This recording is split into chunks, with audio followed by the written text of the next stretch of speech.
The song was written by Queen Kapiolani, written for her main man, King David Kalakaua.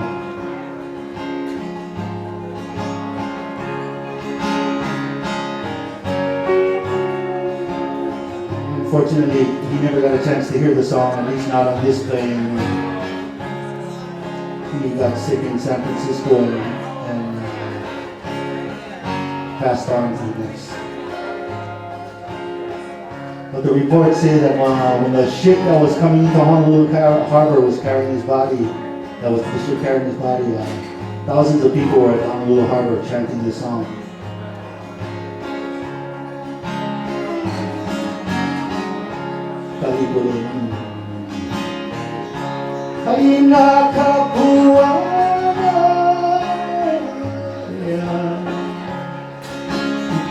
Lani hello